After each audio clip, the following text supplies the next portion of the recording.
Good day, everyone, and welcome to Quest for Alpha. I'd like to start with a question. Have you ever had the strange feeling that life is going exactly as planned, and yet something inside you keeps whispering that makes you feel slightly uneasy? Something that perhaps says that there is another way to live life. And this is not because life is bad. I would say it's quite the opposite. You have a good career, a healthy family, friends you care about, you can take vacations and eat out, and you don't spend every month worrying about paying the bills. If someone looked at your life from the outside, they would probably say you made it.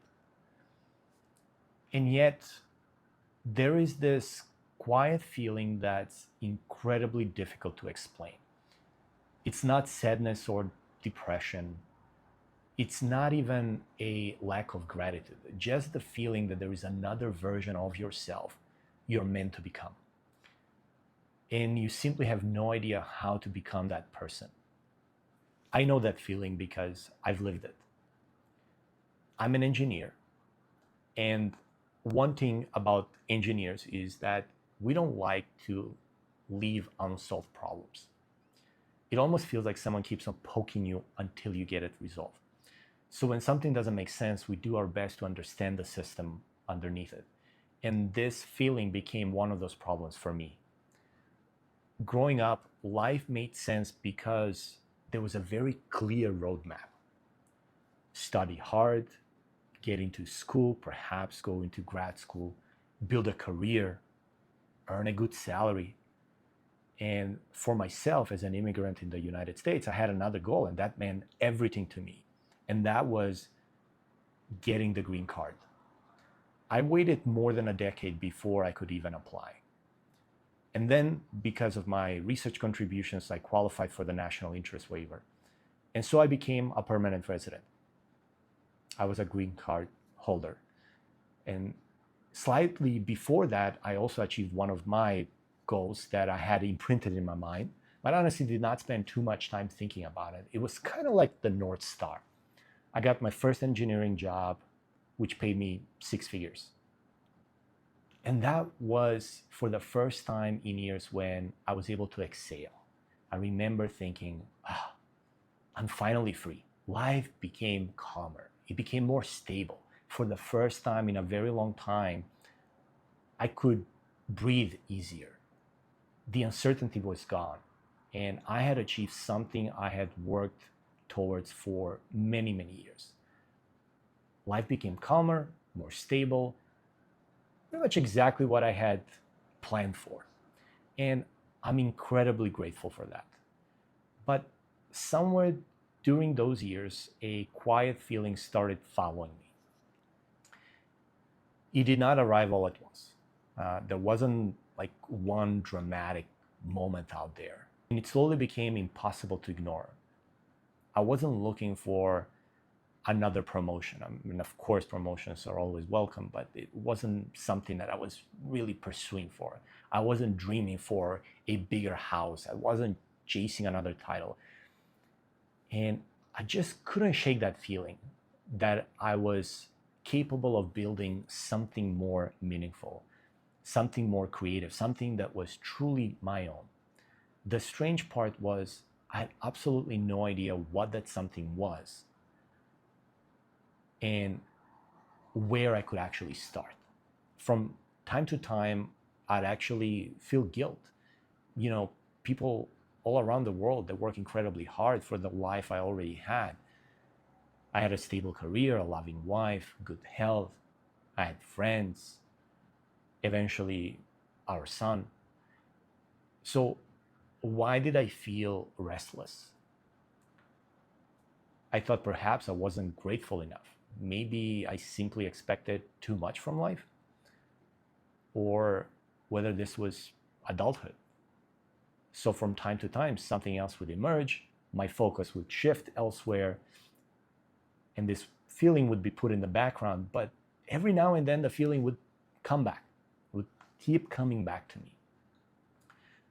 And around that time, I became fascinated with personal development, with psychology, human behavior.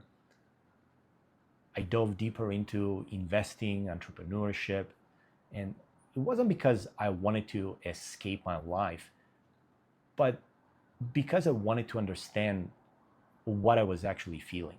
And the more I read, the more I realized there were people that were living a life I had never imagined before. People were creating, they were building, they were designing lives around what mattered to them.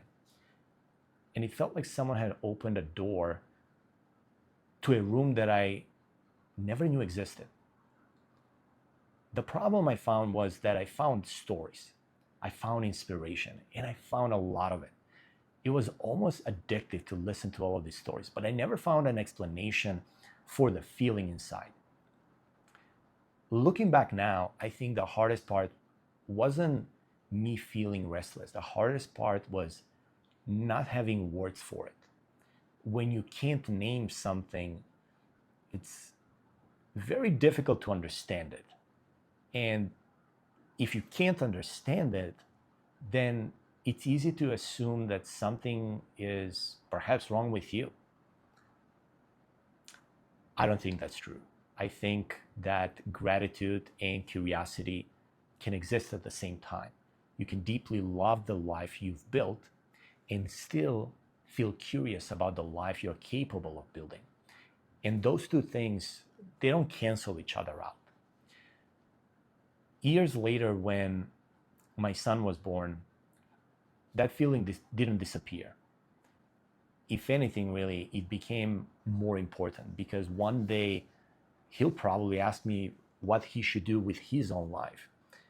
And I sincerely hope that I'll have a better answer than simply study hard and get a good job.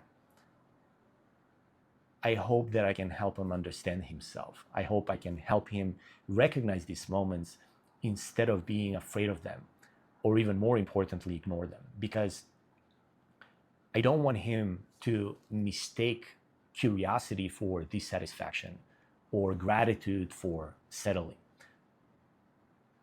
I don't have this figured out. In fact, I think pretending I do would be dishonest. But over the past few years, I realized one thing. Maybe what so many people call a midlife crisis isn't really a crisis at all. Maybe it's simply the moment when you realize you've achieved the goals you have spent decades chasing, and you quietly begin wondering, what do I truly want now? I don't have all the answers yet, but I do know what my new quest is, and I'm going to continue to search and discover. If you have been carrying this feeling quietly, then I hope this video gives you one thing, and that's relief. Relief that you're not the only one asking these questions, because you're not. And over the next few videos, I'd like to keep exploring them together. If you like this video, if this video resonated with you, then please consider liking the video and subscribing to this channel. Thank you for watching, and I'll see you in the next one.